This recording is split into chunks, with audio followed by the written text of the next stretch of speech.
चलिए आज की वीडियो में हम लोग पढ़ते हैं आदर्श विलयन क्या होता है। इसके बाद हम पढ़ेंगे अनादर्श विलयन। जिस प्रकार से गैसों में पाई जाती है, आदर्श गैस होता है एक ऐसा गैस होता है जो ताप और दाब के संपूर्ण परास में, संपूर्ण मान में जो आदर्श गैस समीकरण होता है उसका पालन करता है, बॉयल और चार्ल्स के नियमों का पालन करता है, गैस के नियमों का पालन करता है। उसे जिस प्रकार से हम आदर्श गैस कहते हैं उसी प्रकार से आदर्श विलयन होता है। आदर्श विलयन एक ऐसा विलयन होता है जो ताप और सांद्रण जो होता है उसके संपूर्ण परास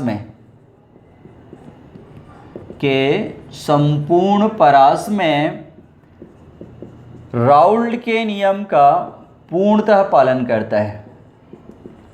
राउल्ट के नियम का पूर्णतः पालन करने वाला जो विलयन होता है, ऐसे विलयन को ही हम लोग आदर्श विलयन कहते हैं।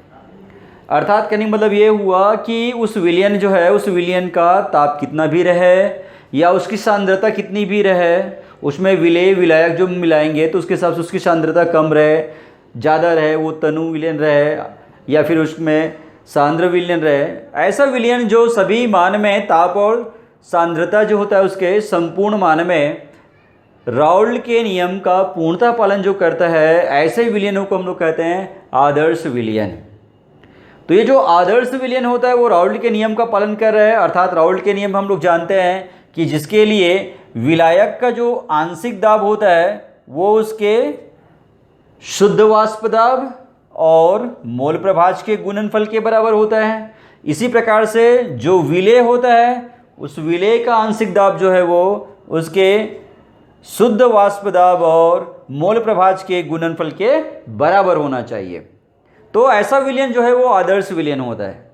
लेकिन आदर्श विलयन में केवल इतनी प्रॉपर्टी नहीं पाई जाती है। आदर्श विलयन में इसके साथ साथ में राउल्ट के नियम के पालन तो करना ही चाहिए, साथ ही साथ में क्या होना चाहिए कि इस विलयन को बनाते समय, जिस समय हम लोग विलयन को बनाएंगे तो उसे बनाते समय न तो उसके एंथैल्पी में और न ही उसके आयतन में किसी प्रकार का कोई परिवर्तन नहीं आना चाहिए।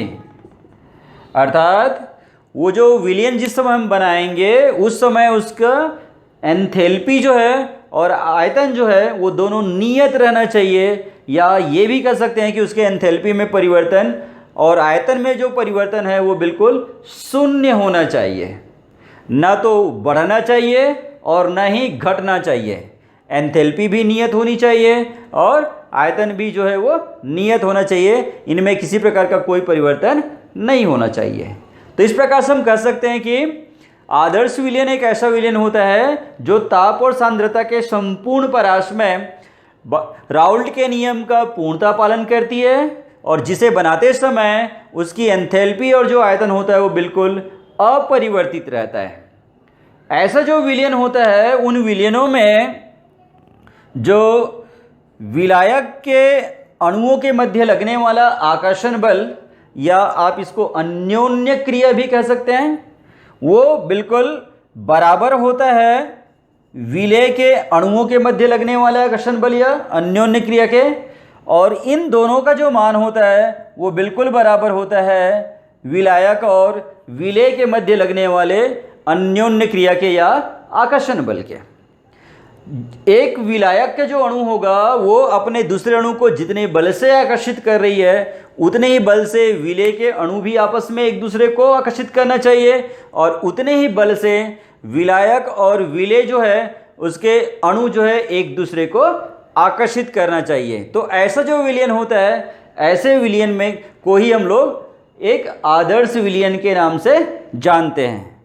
अगर इसका हम लोग विशेषताएं देखें, गुण देखें, तो जो आपको परिभाषा में बताया गया है यहीं से हम इसकी प्रॉपर्टीज निकाल सकते हैं, इसके गुण निकाल सकते हैं। पहला गुण हम ये कह सकते हैं कि ऐसा विलयन जो होता है वो राउल्ट के नियम का पूर्णतः पालन करती है। ये पहला हो गया। अर्थात उसके लिए पी ए का मान जो है वो पी नॉट ए और एक्स ए के इक्वल होना चाहिए, और पी बी का जो मान है वो पी नॉट बी और एक्स बी के इक्वल होना चाहिए। दूसरी बात है इसका, इस विलयन को बनाते समय इसके एंथैल्पी और आयतन जो है वो अपरिवर्तित होना चाहिए। अर्थात कहने का मतलब ये हुआ कि एंथैल्पी में परिवर्तन डेल एच, जिस समय हम लोग इसको मिक्सिंग करेंगे इस समय इसका मान बिल्कुल जीरो होना चाहिए। इसी प्रकार से आयतन में जो परिवर्तन होगा मिक्सिंग करते समय बनाते समय वो भी बिल्कुल जीरो होना चाहिए। और तीसरा बताया मैंने आप लोगों को कि विलायक के अणुओं के मध्य या विलेय के अणुओं के मध्य में जो अन्योन्य क्रिया होता है या आकर्षण बल होता है वो बिल्कुल विलायक और विलेय के अणुओं के मध्य लगने वाले आकर्षण बल के ठीक बराबर होना चाहिए। तो ऐसा विलयन जो है वो आदर्श विलयन कहलाएगा। अगर इनके वाष्पदाब और परम ताप के इसमें वाष्पदाब और मोल प्रभाज के बीच में हम लोग इसका ग्राफ खींचते हैं तो ऐसी स्थिति में ये जो ग्राफ जो मिलेगा वो ग्राफ से हम लोग देखिए इसको कैसे किया जा सकता है। इसको ये विलायक है, इधर ये विलायक का वाष्पदाब हुआ, इधर विलेय का वाष्पदाब जीरो हो जाएगा। ये इसी प्रकार से इधर ये विलेय का हो जाएगा इसमें, और इधर विलायक वाला जो है वो उसका मोल प्रभाज जीरो हो जाएगा। ये इधर मैं मोल प्रभाज को प्रदर्शित कर रहा हूँ और इधर मैं वाष्पदाब को प्रदर्शित कर दे रहा हूँ। तो ये विलायक का शुद्ध वाष्पदाब हुआ और ये विलेय का शुद्ध वाष्पदाब हो जाएगा इसमें। तो ऐसी स्थिति में ये जो ग्राफ हम लोग खींचते हैं तो जैसे जैसे हम लोग यहाँ पर इसके मोल प्रभाज में वृद्धि करते जाएंगे वैसे वैसे इसका वाष्पदाब जो होगा वो भी बढ़ते जाएगा। ये विलायक के लिए हुआ यानी ये Pa के लिए हुआ इसका, और ये जो है वो विलेय के लिए होगा यानी ये Pb होगा। तो यहाँ पर P का जो मान होगा, Pa का जो मान होगा, ये Pa का जो मान रहेगा वो बढ़ते बढ़ते जो जाएगा वो P नॉट A तक जाएगा। इसका P not A into XA के इक्वल होगा। उसी प्रकार से Pb का जो वैल्यू होगा वो P नॉट B और XB के गुणनफल के बराबर होगा। इसमें ये सीधी सरल रेखा के रूप में हमको प्राप्त होगा। तो ऐसा विलयन जो होता है वो कहलाएगा आदर्श विलयन कहलाएगा। लेकिन जिनमें प्रॉपर्टी नहीं पाई जाएगी वो अनादर्श विलयन हो जाएगा। जैसे कि देखिए अनादर्श विलयन में कैसा होगा। अब इसका दूसरा जो भाग है इसका अनादर्श विलयन के बारे में करते हैं। तो ये ठीक है आदर्श विलयन के विपरीत हो जाएगा। जो आपको अभी आदर्श विलयन का जो परिभाषा बताया उसकी जो प्रॉपर्टीज़ बताया वो प्रॉपर्टीज़ जो होगा और इसके जो डेफिनेशन होगा वो ठीक इसके विपरीत हो जाएगा। जैसे कि पहले डेफिनेशन सुन लेते हैं इसमें कि अनादर्श विलयन जो होता है एक ऐसा विलयन होता है जो ताप और सांद्रता के संपूर्ण जो परास होता है उसमें राउल्ट के नियम का पूर्णतः पालन नहीं कर पाता है। एक ऐसा विलयन जो ताप और सांद्रता जो रहेगा उसके सभी मानों में राउल्ट के नियम का जो है वो पूर्णतः पालन नहीं करेगा, वो आंशिक रूप से पालन करेगा। अर्थात उसके लिए Pa का जो मान होगा, विलायक का जो वाष्पदाब होगा वो P नॉट A और XA के इक्वल नहीं होगा। इसी प्रकार से विलेय के लिए भी हो जाएगा, उसका वाष्पदाब जो होगा वो उसके शुद्ध वाष्पदाब और मोल प्रभाज के गुणनफल के बराबर नहीं होगा।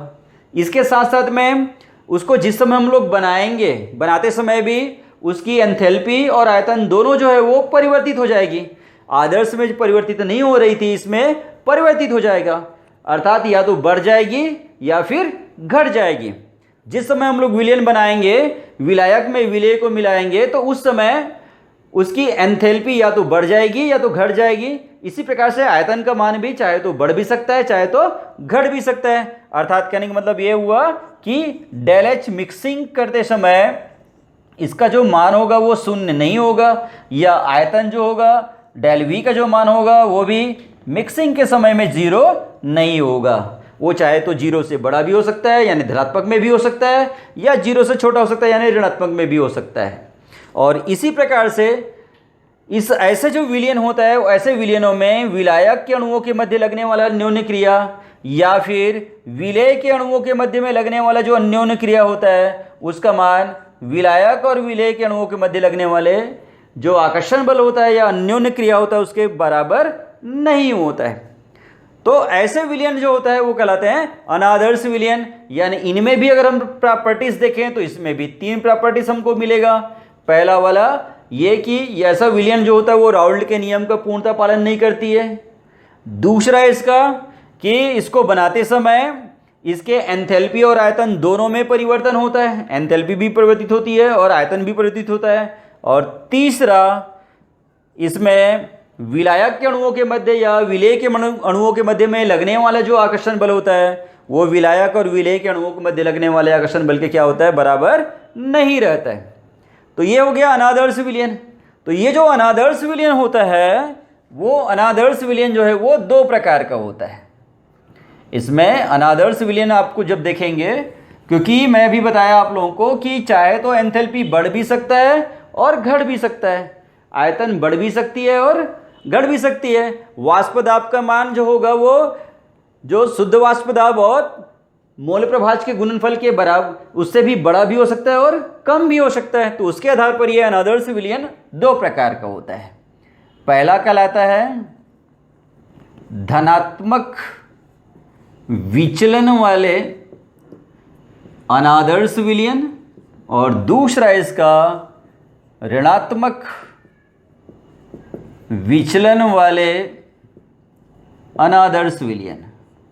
तो ये 2 प्रकार का होगा, एक धनात्मक विचलन प्रदर्शित करने वाला और दूसरा होगा ऋणात्मक विचलन प्रदर्शित करने वाला। तो सबसे पहले हम लोग देखते हैं धनात्मक विचलन प्रदर्शित करने वाले अनादर्श विलयन क्या होते हैं। तो ये एक ऐसा विलयन होता है, धनात्मक विचलन प्रदर्शित करने वाला अनादर्श विलयन एक ऐसा विलयन होता है जिसमें विलेय और विलायक का जो वाष्प दाब होता है वो राउल्ट के नियम के द्वारा जो दिए गए वाष्प दाब होता है उसके बराबर नहीं होता है, बल्कि उससे ज़्यादा होता है। विलायक का हो चाहे वो विलेय का हो, आंशिक वाष्प दाब जो होगा वो शुद्ध वाष्प दाब और मोल प्रभाज के गुणनफल से ज़्यादा होता है।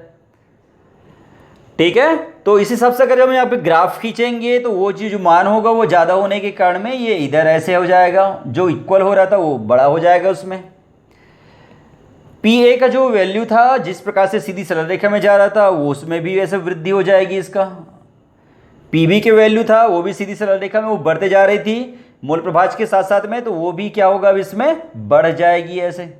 तो ये PA जो है वो यहाँ पे आ जाएगा, इसमें PB जो है वो इधर ऊपर आ जाएगी इस प्रकार से। तो एक ऐसा विलयन होता है धनात्मक विचलन वाले अनादर्श विलयन जो है एक ऐसा विलयन होता है जिसमें जो विलयन क्या करता है, राउल्ट का जो नियम जो होता है उसका पालन ना करके उसमें जब विचलन होता है वो धनात्मक विचलन प्रदर्शित करता है। अर्थात उसमें विलायक या विलेय का जो वाष्प दाब होता है वो राउल्ट के नियम के द्वारा दिए गए वाष्प दाब से ज़्यादा होता है। PA more than P0 A into x होगा और PB more than P0 B और एक्स भी होगा। ऐसे विलयन को जिस समय हम लोग बनाते हैं उस समय उसके एंथैल्पी और आयतन दोनों में वृद्धि होती है, आयतन भी बढ़ जाता है और एंथैल्पी भी बढ़ जाती है। अर्थात डेल एच मिक्सिंग का जो मान होगा वो पॉजिटिव होगा, वृद्धि होगा तो धनात्मक में होगा, और डेल वी मिक्सिंग का जो मान होगा वो भी पॉजिटिव में होगा, उसमें भी वृद्धि होएगी। तीसरा बात इसमें आएगा कि इसमें विलायक के अणुओं के मध्य में या विलेय के अणुओं के मध्य में लगने वाला जो अन्योन्य क्रिया होगा या आकर्षण बल होगा वो भी विलायक और विलेय के अणुओं के मध्य लगने वाले आकर्षण बल के मान से क्या होगा, ज़्यादा हो जाएगा। तो इस प्रकार से इसमें भी वही 3 प्रॉपर्टीज रहेगा, जो 3 प्रॉपर्टीज जो पहले बताया गया था वैसे ही सेम प्रॉपर्टीज यहाँ पे भी रहेगा। एक होता है ऋणात्मक विचलन प्रदर्शित करने वाले अनादर्श विलयन, तो उसका जस्ट ये धनात्मक वाला जो भी आपको बताया उसका उल्टा होते जाएगा। अर्थात एक ऐसा विलयन हो जाएगा जिसमें विलायक और विलेय का वाष्प दाब जो होगा वो राउल्ट के नियम के द्वारा दिए गए वाष्प दाब से कम हो जाएगा, लेस देन हो जाएगा यहाँ पे। जिसको बनाएंगे उस समय एंथैल्पी और आयतन दोनों में कमी आने लगेगी, अर्थात जो परिवर्तन होगा वो ऋणात्मक में होगा और विलायक और विलेय के अणुओं के मध्य में लगने वाला आकर्षण बल का मान विलेय और विलायक के अणुओं के मध्य लगने वाले आकर्षण बल से क्या हो जाएगा, वो कम हो जाएगा। तो इसका अगर हम ग्राफ खींचेंगे तो धनात्मक वाले में जो ऊपर गया था वैसे ऋणात्मक वाले में इस बार नीचे चले आएगा ऐसे, ये जो ग्राफ खींचा गया था उस ग्राफ के नीचे चले आएगी। ठीक है, तो ये हो गया P A is less than P not A into X A होगा। इसी प्रकार से पी बी लेस देन हो जाएगा इसमें P not B into x B के। यहाँ पर ये जो है वो एक्स पी ए को शो करेगा और ये जो है इसमें पी बी को शो करेगा। तो इस प्रकार से हमने देखा कि आदर्श विलयन क्या होता है, अनादर्श विलयन क्या होता है, और ये अनादर्श विलयन में धनात्मक और ऋणात्मक विचलन वाले विलयन क्या होते हैं, उसकी विशेषताएं क्या होती है, उनकी प्रॉपर्टीज क्या होती है, उसके बारे में हमने इस वीडियो में जाना है। आगे की क्लास फिर बाद में करते हैं। Thank you.